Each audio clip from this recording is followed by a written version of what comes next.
Almas queridas, bom dia. São 10 horas da manhã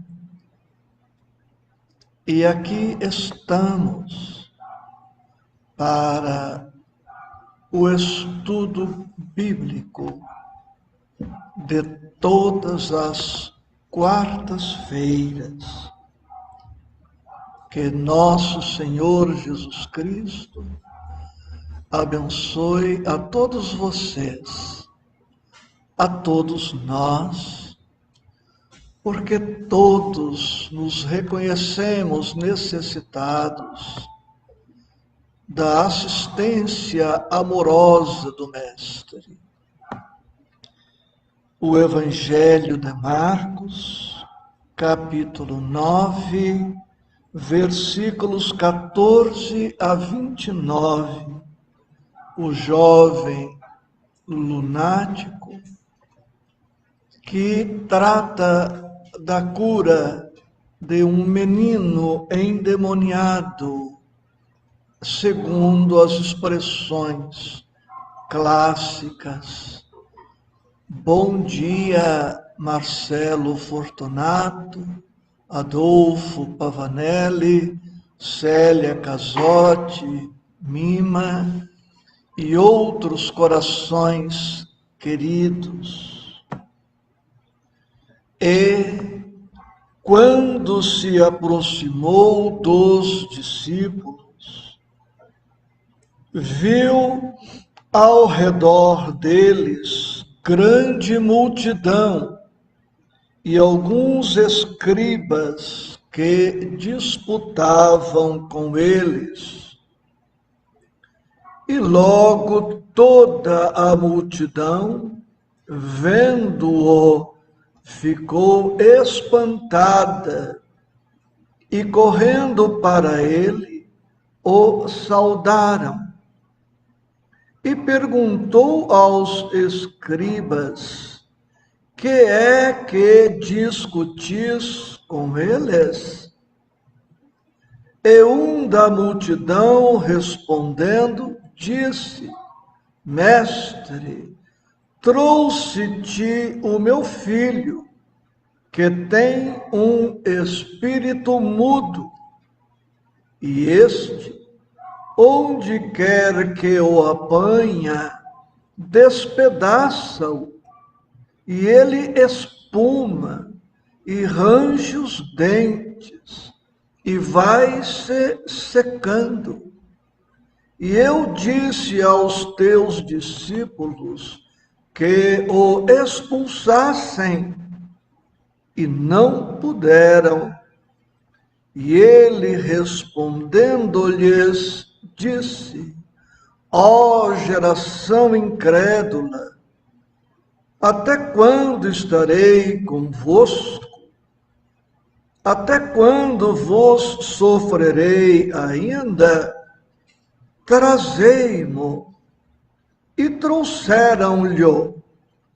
E quando ele ouviu, logo o espírito o agitou com violência, e caindo o endemoniado por terra, revolvia-se espumando. E perguntou ao pai dele: quanto tempo há que lhe sucede isto? E ele disse-lhe: desde a infância. E muitas vezes o tem lançado no fogo e na água para o destruir. Mas se tu podes fazer alguma coisa, tem compaixão de nós e ajuda-nos. E Jesus disse-lhe: se tu podes crer, tudo é possível ao que crê. E logo o pai do menino, clamando com lágrimas, disse: eu creio, Senhor, ajuda a minha incredulidade. E Jesus, vendo que a multidão concorria, repreendeu o espírito imundo, dizendo-lhe: Espírito mudo e surdo, eu te ordeno, sai dele e não entres mais nele. E ele, clamando e agitando-o com violência, saiu, e ficou o menino como morto, de tal maneira que muitos diziam que estava morto. Mas Jesus, tomando-o pela mão, o ergueu, e ele se levantou. E quando entrou em casa, os seus discípulos lhe perguntaram à parte: por que o não podemos nós expulsar? E disse-lhes: esta casta não pode sair com coisa alguma, a não ser com oração e jejum. Este o texto que nos ensejará algumas reflexões singelas, despretensiosas, objetivas, certos de que não abordaremos todos os pontos possíveis. Vemos no texto que as pessoas não ficavam indiferentes com a presença de Jesus. Elas ficavam especialmente tocadas. Joana de Ângeles, em uma de suas obras, escreve que as pessoas não ficavam indiferentes. Algumas amavam a Jesus de pronto, outras odiavam-no, porque não tinham interesse algum na prevalência do Evangelho. No texto, vemos um versículo em que Jesus, segundo a expressão literal, diz: ó geração incrédula, até quando vos sofrerei? Entendamos esta expressão do Senhor. Ele não estava estressado, desanimado, não estava pensando em desistir de nós. Ele apenas, consoante estas palavras, estava intimamente lamentando a dureza dos nossos corações, a nossa indiferença, a nossa negligência, a nossa preguiça para com as coisas espirituais.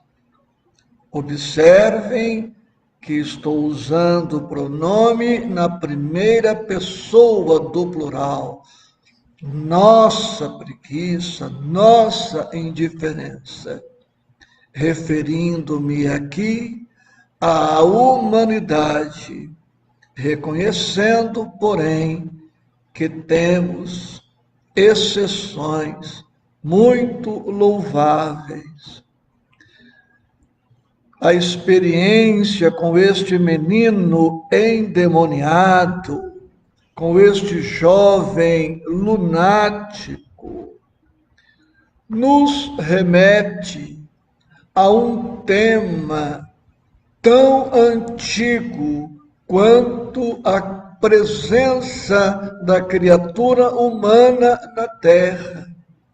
Refiro-me, como o texto se refere, aos conflitos psicológicos, às doenças psiquiátricas e também à obsessão.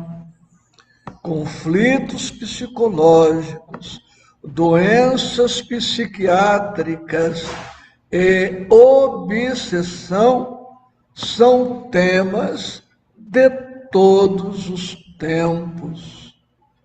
E aqui, numa abordagem ligeira, dizemos que os conflitos psicológicos, as doenças psiquiátricas e as obsessões são doenças multifatoriais.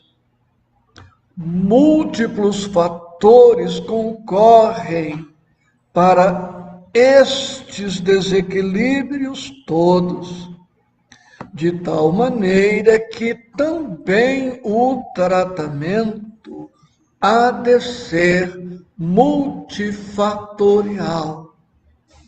Precisaremos, claro que estou aqui sendo genérico, precisaremos, ora, da assistência médica, do clínico geral, ora do especialista, ora do psiquiatra, do psicólogo, da psicóloga, ora vamos precisar de terapias alternativas disponibilizadas no mundo, vamos precisar de múltiplas providências para o tratamento pleno, integral, objetivando também a cura integral.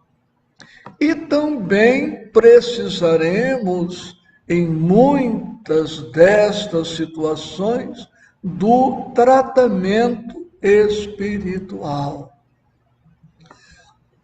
Trazendo alguma coisa sobre obsessão, vamos aqui registrar que existe a auto-obsessão, em que a pessoa obsidia a si mesma, auto-obsessão, e existe a alo-obsessão. Auto-obsessão, como a própria expressão sugere, é a obsessão interna, eu me obsidiando, e a alo-obsessão é a obsessão que se processa de fora para dentro. Um encarnado ou desencarnado influenciando-nos de maneira contínua, severa, constante e grave. Mas a alo-obsessão, a obsessão de fora para dentro, só é possível quando existe também a auto-obsessão. Uma pessoa que não seja o obsessor de si mesma ou obsessora de si mesma, não vai ensejar de forma alguma a alo ou a hetero-obsessão. Se eu não for uma pessoa perturbada intimamente, nada de fora conseguirá me perturbar. Isto, a grosso modo, sem que possamos agora nos estender. Existem as obsessões que se tornam visíveis e as obsessões que permanecem sutis. Este jovem da passagem evangélica apresentava uma obsessão tangível, perceptível a olho nu, pela mudez, pela surdez, pelo comportamento em que ele se via lançado no fogo, na água, o espírito certamente querendo matá-lo, e depois o desmaio que se seguiu. A obsessão já se tornara perceptível a olho nu, mas existem as obsessões sutis. Podemos dizer que a neurose, a partir de um certo grau, passa a ser uma auto-obsessão. A psicose também é uma auto-obsessão. E tanto a neurose quanto a psicose podem gerar a alo-obsessão. E às vezes esta neurose, principalmente ela, não será assim tão perceptível. É um comportamento um pouco diferente, traz alguma perturbação, mas nada tão evidente às vezes para todos nós. Na obsessão sutil, o nosso egoísmo, o nosso orgulho, nossa vaidade, todas as nossas fraquezas serão exploradas e precisamos de vigilância, de atenção.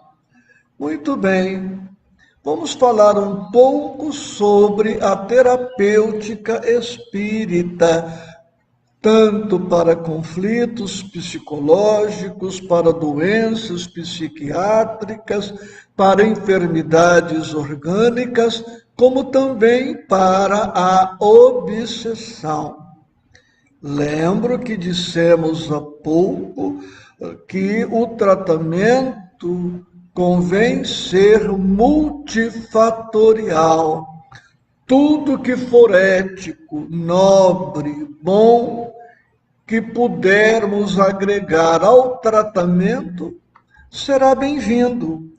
Não há contraindicação, respeitando-se sempre as características de cada enfermidade e as especialidades médicas e as especificidades espíritas, filosóficas, religiosas. Terapêutica espírita. Vou aqui pontuar com objetividade, sem estabelecer uma hierarquia na importância das técnicas aqui lembradas. Os passes que podem ser passe magnético, aquele que é aplicado por um encarnado em favor de um encarnado. Um exemplo, uma mãe pode, ela própria, um pai, aplicar um passe magnético no filho. Um avô, uma avó pode magnetizar o neto. O cônjuge pode magnetizar o cônjuge. Podemos, inclusive, magnetizar uma planta, um animal. Podemos magnetizar tudo o que desejarmos, dando do nosso fluido, que pode ter caráter curativo. O tema é vasto, não posso me deter, mas o estudo do magnetismo é multimilenário. Desde antes do advento do Cristo, já se conhecia sobre o poder curativo do magnetismo, levar a pessoa para receber um passe, preferencialmente que o magnetizador seja uma pessoa ética, nobre, comprometida com o bem, que não tenha tantos vícios no que respeita à alimentação, a alcoólicos, porque tudo isto será importante para a qualidade do passe, para o alcance curativo do passe. Água fluida, água fluida. Se nós podemos magnetizar uma planta, um animal, podemos magnetizar qualquer coisa, podemos magnetizar um corpo humano, podemos também magnetizar um pouco de água. Aqui tenho um copo com água. Esta água, como toda e qualquer água, é dúctil, é dócil, maleável, flexível, passível de absorção de elementos vários, inclusive a absorção do nosso magnetismo. Se eu estou agora em paz, calmo, feliz, sereno, otimista, confiante, o meu fluido está impregnado com estas características emocionais, espirituais. O meu fluido há de permear esta água. Portanto, introduzir o uso regular, diário, se possível, da água fluida. Levar a pessoa obsidiada a assistir palestras, a participar de estudos. E observo a vocês todos, internautas queridos, que até agora não mencionei a expressão centro espírita e também não mencionei a expressão espiritismo. Este passe pode, deve, precisa ser aplicado em todas as igrejas. Você que me assiste é católico e não pretende procurar um centro espírita, pois procure pelo seu sacerdote, peça a ele que lhe imponha as mãos para que ele te abençoe. A bênção sacerdotal é um passe. Você é da Igreja Reformada e não pretende procurar um centro espírita, pois procure o seu pastor. Peça a ele, de igual modo, que lhe imponha as mãos e que o abençoe. A bênção do seu pastor é um passe. O que não devemos agora valorizar em excesso é a terminologia. A bênção é um passe. O passe é uma bênção. Você é da Umbanda, é da Messiânica, é da Quimbanda, do Candomblé, é da Seitonoye. Isto agora não faz a menor diferença. Você está naquele estágio que confia no benzedor, na benzedeira, pois procure o benzedor, a benzedeira. E ninguém estranhe um espírita falar desta maneira compreensiva, respeitosa. porque acima das nossas convicções religiosas, filosóficas, está o amor de Deus, o desejo de Deus para que todos os seus filhos sejam felizes, tenham saúde e paz. Isto é o essencial. Mas se você desejar procurar um centro espírita, procure-o. Um centro espírita que tenha em Jesus, no Evangelho do Cristo e na doutrina espírita, o seu embasamento religioso, filosófico, comportamental. Por que as palestras? Porque o obsidiado precisa se esclarecer. Ele precisa de luz, ele precisa de conhecimento. Ele precisa saber que não está sendo obsidiado por acaso, por azar. A obsessão, como qualquer outra doença, tem causas, fatores. E estes fatores e estas causas se iniciam no próprio doente. Ele, estudando o Evangelho e a doutrina espírita, no que nos pertine, vai conhecer e conhecer-se. Conhecer e conhecer-se.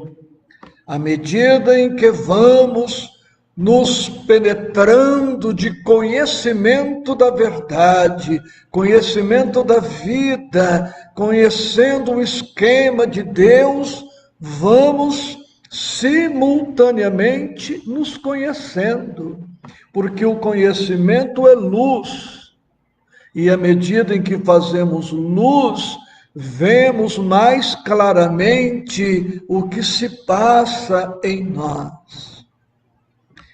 Conhecer para conhecer-se, e conhecendo e conhecendo-se, estaremos nos preparando para o grande trabalho da transformação moral, da reforma íntima. Se eu não me conheço, como me trabalhar para a mudança? E se eu não me conheço, é sintoma de que não conheço o esquema de Deus e vou continuar confuso, perdido, conflitado, sem norte, sem rumo, sem embasamento. Outra técnica terapêutica das obsessões e das enfermidades é o serviço no bem. Por quê? Em toda auto-obsessão e em toda alo-obsessão existe sempre egoísmo. Alguém que não seja egoísta, alguém que não seja orgulhoso, não se auto-obsidia e não será pasto para a alo-obsessão, a obsessão de fora para dentro. Portanto, serviço no bem. A pessoa precisa sair de si mesma e ir ao encontro daqueles que sofrem mais. O socorro de que eu necessito, encontro-o no bem que eu venha a fazer. Anotem. O socorro de que eu necessito, encontro-o no bem que eu venha a fazer. Pensemos menos no mal que nos aflige, para pensarmos mais no bem que possamos fazer em favor dos mais aflitos. Na terapêutica incluímos mais oração. E nesta oração, à luz do Evangelho do Cristo e à luz da doutrina espírita, não vamos pedir simplesmente a cessação da obsessão, porque não é assim que devemos proceder. Nesta oração, pediremos a volta ao caminho do bem, se dele nos desviamos. Nesta oração, vamos pedir ao alto que nos mantenha no caminho do bem, se nos sentimos fragilizados. Vamos orar nas nossas enfermidades, pedindo mais progresso com estas experiências, como estamos estudando aqui às sextas-feiras à tarde. Nesta oração, vamos pedir mais forças para resistirmos à tentação. Nesta oração, vamos pedir misericórdia para com aqueles que nos perseguem. E vamos orar, pedindo ao alto que nos enseje oportunidade de reparação, porque em toda obsessão existe um mal feito, e o mal feito se anula, se repara com o bem feito. Precisamos em nossas terapias de acrescentar mais fé. O pai do menino confiou parcialmente. Ele crê, mas crê num momento, mas duvida em outro, né? E Jesus diz para ele, olha no 22, versículo 22, o pai do menino dizendo para Jesus, mas se tu podes fazer alguma coisa, tem compaixão de nós. Ele coloca no condicional, se. Jesus, se você puder, ele não afirma que Jesus pode. Entenderam? E olhem só, e no versículo 23, Jesus diz para o Pai, se tu podes crer, tudo é possível ao que crê. 24, e logo o pai do menino, clamando com lágrimas, disse, eu creio, Senhor, ajuda a minha incredulidade. A fé deste pai não era robusta, inquebrantável, era uma fé inconstante, insatisfatória. E o Cristo só se propõe a curar o filho depois que o pai eleva o nível da sua fé, o nível da sua confiança, confessando, embora ainda a sua incredulidade, mas pedindo ajuda. Quando, pois, orarmos a Jesus, não é criarmos o pensamento na condicional.